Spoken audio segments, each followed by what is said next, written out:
Jennifer and Tiffany, instructional coaches in Moffat County School District. You're listening to Pivot, Inspire, Elevate. This podcast is dedicated to helping you pivot instruction, inspire others, and elevate learners at all levels. We believe you should never stop growing, never stop learning, never stop sharing.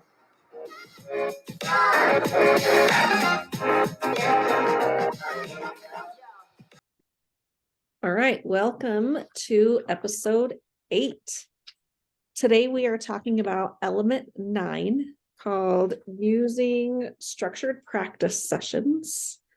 And in this element, what we are talking about is providing opportunities for practice.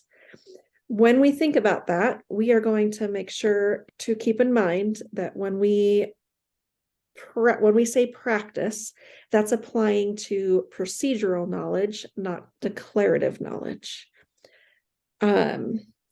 Students will need to practice skills, strategies, and processes, but they do not need to practice details, generalizations, principles, and concepts. So with that in mind, let's talk about modeling. And that's me, Jen. Thank you. So we know that from what Jen just said, there is declarative knowledge that kids have to know in order to practice and start understanding deeply concepts and bigger understandings. So I was just going to say from induction, but we don't do that one anymore at the lesson planning. So I'm going to back up. When presenting any skill, any strategy, any learning or process to students, it is important to model for them.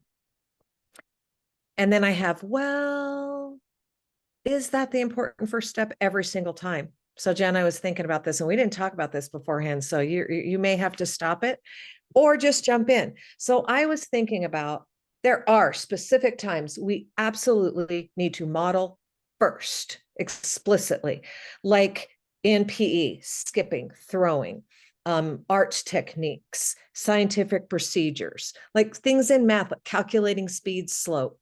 In spelling, we don't want kids guessing. We want to specifically teach morphology. We want to specifically teach phonics skills, right? Correct. When you're reading a map, we don't want them to discover and have some misunderstandings, right? But I'm going to move away just a minute because there's not always explicit modeling first in some things. So sometimes when you want students to notice and wonder relationships, you might provide, your explicit teaching might provide a model as far as like an example or some direct questions to get kids to start to see relationships. Then you would explicitly model something once they see that relationship. But there are times if you explicitly model first, they don't have a chance to discover that.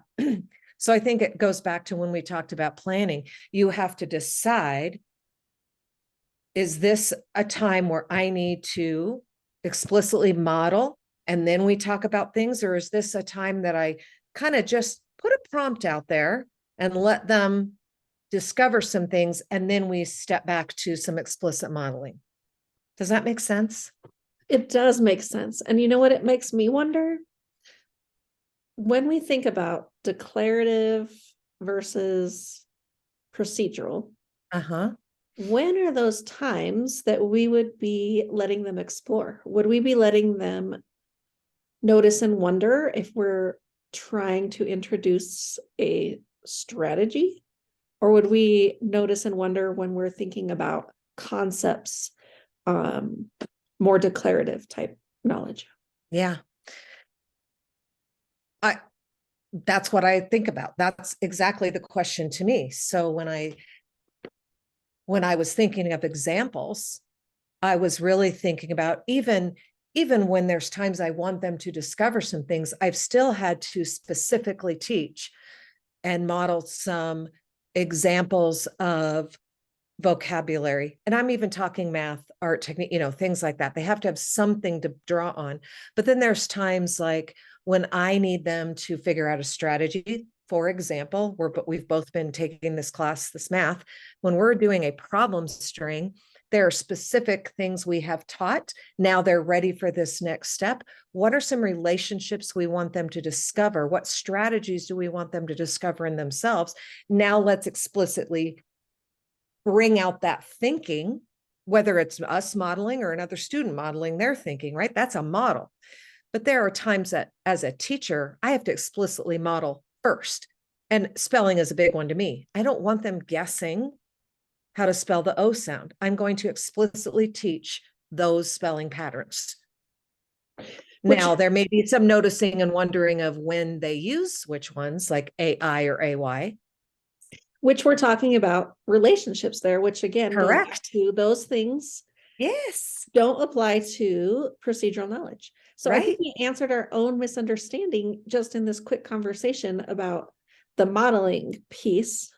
Yeah. Here, they're explicitly talking about procedural knowledge, not necessarily how we're going to run a lesson, like the sequence we're going to run a lesson. Correct. That's what I wanted to. That's why you're here, Jen, because I see that and I don't know how to say it. We're such a good team in that way. Okay. So when we're talking about modeling, remember, we're talking about procedural knowledge. Yes. Skills, strategies, or processes. Yes. Yep. And that's what it says. Skills, strategies, or processes. Yep. So, and also I'm pulling out, it really wasn't in the Marzano. Maybe it was a little bit, but I am pulling this out because of what we know from experience. When we model, you're not just writing it on the board or wherever you write it on your iPad and kids are watching and you're just saying, and then you do this, then you do this, then you do this. That is having them mimic you. When you model something, you have that metacognitive thinking out loud going. So you're thinking out loud as you're doing it. You're making sure you're explaining, why am I choosing to do this? When, how, I'm doing this because blah, blah, or I know that this, so I think I'm going to use this strategy. You're letting your thoughts be heard and seen possibly, because you might label or name specific things as you go. That's what makes it explicit to them as a model of a skill or strategy versus just do this and mimic me. And they don't know why. Then they can't own it and practice it. Right?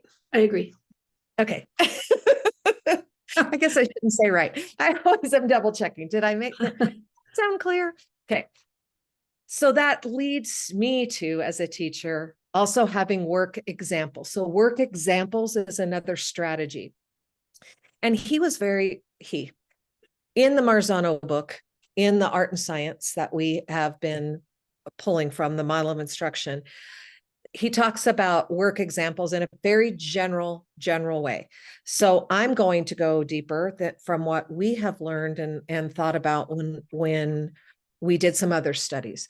There are different types of work examples and they all have different purposes. So you might just provide an example. An example is something out there for you guys. It's a problem worked. It's a paper held up for comparison. It might be a reference. We create an example when we model a strategy or when we model a skill. And the kids might be doing it in their journals and copying it so that they have an example when they go to do their work. An exemplar is something that's labeled. So if I've written, and I'm just going to use, right now I'm going to use like ACE, or it's a constructed response paragraph. I might have an example, but I turn it into an exemplar when I label it. So I might label topic sentence. I might label key details. I might label examples, whatever the things are in your paragraph that you're expecting students to have. You would label those parts so they can see how all of that goes together.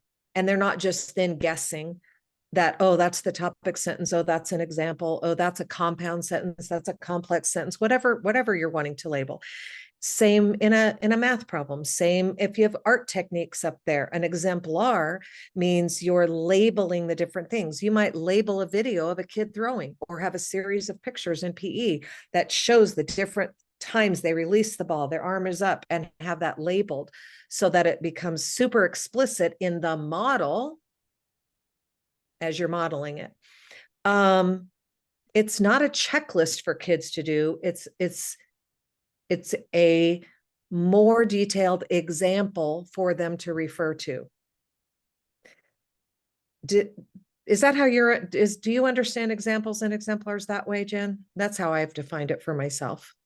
I think that is the biggest difference, Yeah. is that it's labeled and not Yes. just randomly labeled. We're No. labeling what we want the kids to point out and mimic. Like, how can they Yes. compare their work to this exemplar? And that's what it is. It's the comparison. So that's why I say it's not a checklist. It's a compare. Do I have these elements, which sounds checklisty, but they've got a good example up there. So I've seen people put, like if we're thinking about our proficiency scales, I've seen people put up a paper that's a 1, a paper that's a 2, a paper that's a 3, and kids go up and compare. But those are examples up there, and they don't necessarily know, other than maybe the length, they don't really know what makes them that different. And I guess that's why, to me, an exemplar, you would have, this is what you're aiming for. Now, you can give yourself feedback. Oops, I don't have that. Or, oh, I have 3 versus 2 examples, or whatever it is. I've used 5 of the vocabulary words, whatever you're having them do. Then come in anchor charts. So anchor charts are specific references that are scaffolded to support students to refer to during a lesson or a series of lessons. I think that I used to think they had to be up all year. They're not meant for every single lesson. And what finally, I guess, because my administrator shared an article from Edutopia, and then I went and did some more reading. Anchor charts really are just that scaffolded support. And scaffolded, to me, is you don't keep it up all the time. You don't let it become a crutch. It's there during your lessons. It's used to ping your brain, but it's anchor chart is a gradual release. Now, your exemplar might be up there because it has things that are on your proficiency scales or your rubric or whatever you're using. And kids are using that to give themselves feedback or others feedback. That's not what an anchor chart is meant for. Now, with that said, I think there are some that are left up all year. If you are referring to them all the time in elementary, I can't imagine not having the Val Valley up all year long, because we're teaching spelling all year long. And that's a type of an anchor chart. But I can't imagine keeping an anchor chart up about making 10 all year long in 2nd grade. That would be at the beginning. Or if I'm teaching angles, I might have an anchor chart about angles, the definitions, some labeled things, but I'm going to take that down as they learn more about that and don't need that crutch. It's just some new learning that I had gone through. What do you think? And I see your face. They don't see your face. I am thinking that you don't have to have it up. I know why we probably were thinking before that we need to keep the anchor charts up in some way all the time, all year long. But even as I am thinking through things, like I'm thinking of your progression charts that you have up in your office. And I don't have to be in your room to, and I just look in that direction wherever I am to remember. I'm like, I know that was there, and that helps me remember what was on that anchor chart. Yep. Even if it's not there, like that's just a cue for me to help some connection I have made. And you're going to watch kids do that. So now I'm going to go back to some of the brain research I've done in years ago, and people have heard this. This is not so I'm off on a tangent a tiny bit. One thing I learned early on too is wherever you create your anchor chart, you need to leave it in that spot. You don't create it and then move it unless you're going to move it and refer to it all the time in that new spot. Because like you just said, once I take it down, you will notice kids look to that spot, even if there's something else there. That's why when you take things down, like if you're a third, fourth, fifth grade teacher or higher that take CMAS testing, state testing, that you see this all the time. They will, even if you've got it covered, even if you've taken it down, they will look to the spot where your anchor chart has been, and it is a ping in their brain. And that's all they need. So it's crazy. Now, the other thing is the other reason you don't want to leave it up is we do have a lot of kids that struggle with executive functioning, and more so, like with all the media and everything coming at them all the time visually, our kids that struggle with executive functions at any age are extremely distracted if it looks cluttered. So if you are not, one of the articles said, if you're not referring to the anchor chart within 3 days, it probably shouldn't be up there. I don't know. I don't, you make your own decisions, but that's just something. So instead of sliding one math one over and putting a new one up, or having all of your vocabulary up from the whole year, from all your reading units and math, whatever, that might not be what kids need. I struggle with the clutter, saying it's clutter. And what does clutter mean to people too? Exactly. Yeah. So I'm just thinking, like, in my mind, when I'm using things on my walls or wherever I have them posted, like if I am not referring to it during the day, like if I don't refer to it throughout the day, then I know it doesn't need to be there anymore. And right? I guess that's how I'm defining clutter. If I haven't referred to it in 3 days, I shouldn't have it up. It should not be up. But at the same time, I'm thinking of the number of charts that are up throughout a week for just one subject. And I know not everybody has more than one subject. Correct. I think that's what's hard to think about. It's so hard when you, like, it might appear cluttered, but we're using them. Well, and this stems from, and we're talking in our district. I know there's some people that log on and watch us from other districts, but it is, for one, we know it's different in elementary versus hit school, right? The varied. Elementary, we've got 5 subjects, 4 subjects, whatever you're doing. So you've got your anchor charts from all your different subjects. So it might appear cluttered. I think the clutter is, if you're not using it, that might be clutter for a student not knowing which one to refer to, right? Yes. And we just had a person from Marzano come to our building, and that was one of the feedback things she gave us. I would like to know what her background is. Is she middle school, high school? Is she elementary? I need some more clarification on that. And that, so yes, thank you for saying that, because I don't want people, I don't have a definition for clutter other than if you're not using it, that could be clutter for a brain like mine that is easily distracted by the squirrel that just ran by my window. Okay. I think that we need to keep in mind as teachers that we may feel like we use them all the time, but maybe we just track in a day, like literally track which ones did I use today, because we might think we use them, but we really don't. So secondly, and I'm going to add to that. So not only are we using them, but we might be referring to them because we think students need them still. Right. So remember, an exemplar is different than an anchor chart, and an anchor chart is to ping your brain. Are we enabling them by leaving that up there? Are the majority of students ready to not have that as a reference? Could I take it down and see how they do? Do they own that now? Because it's different than an exemplar where I want them to give themselves feedback, all that. An anchor chart is just to ping what the vocabulary is, whatever you're using. It's a quick thing. Now, here's a tech thing.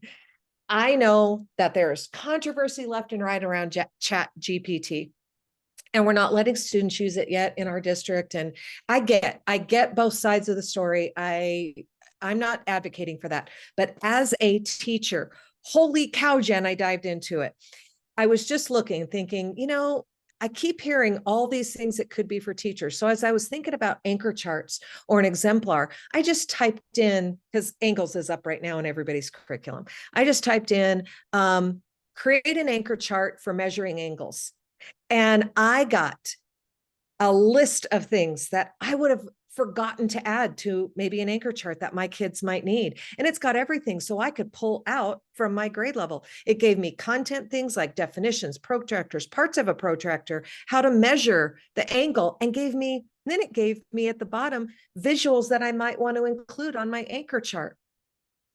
Yeah, it's very powerful for use. Oh my God. For teachers. I know I agree with you. There is controversy about how students will use it, but it is something to look into.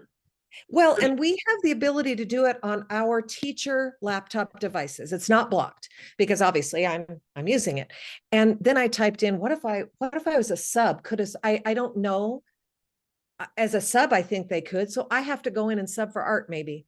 And they're doing acrylic painting. Like, I don't know all the techniques. I just went, what are the acrylic painting techniques? Now I could Google that, but I don't know what to sort through. This was quick. It gave me a list of 10 things I'd never heard of. I thought you just dipped your paintbrush in and it. So Chat GPT for teachers, you guys, holy schmoly. It can help you.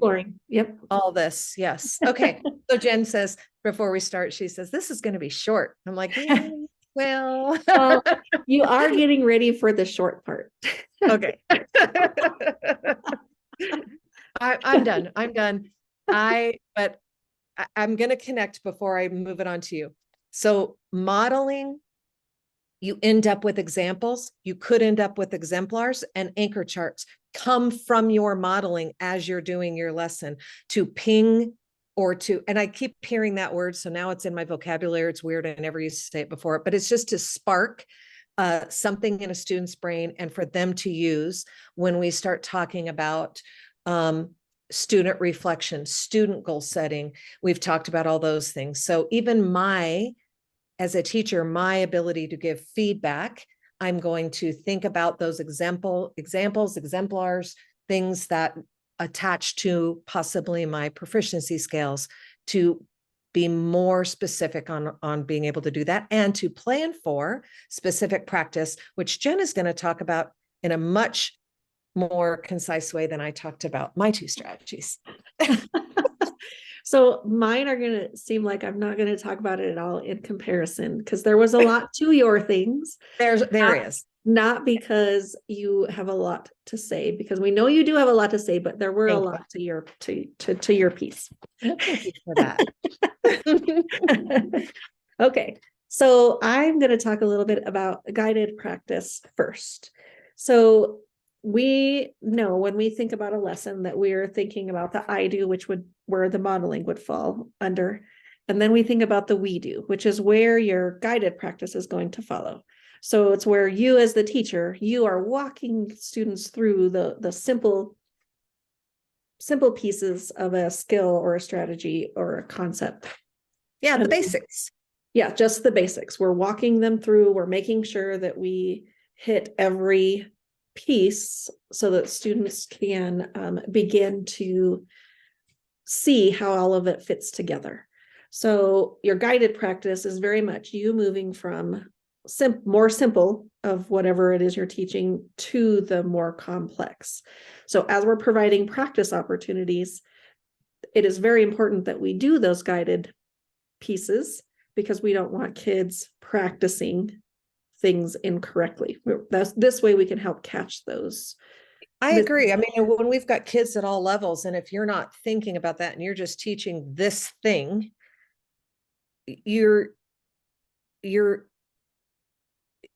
some of the kids that you think, oh, they probably know it, that's where the holes come from, right? Yep. Not making sure. We're not saying you shouldn't differentiate, but that guided practice is for you to be able to make sure we all have the basics, the same understanding. So now we can get deeper. Yes. Is that's what you're saying? Okay. That is what I'm saying. So, when kids are learning, we're thinking they're simply learning about the skill at first, and then they're moving into more complex where they're trying out those skills or strategies. And then eventually the practice will become more complex where they can kind of transfer new situations. I hate to use transfer because we don't use that very much anymore. We but haven't used that word very much anymore. Yeah. We haven't. So just keep in mind that guided New and novel practice. situations. Yeah. Yep, the new and novel situations. So the guided practice is you leading students through whatever it is that you're teaching. And remember, we're talking about procedural knowledge when we're talking about this kind of practice. So then as you are done with as you move through the guided practice complexity, then students are going to be ready for that varied practice, which the varied practice is where you're giving them the opportunities to try out those skills or strategies in new situations.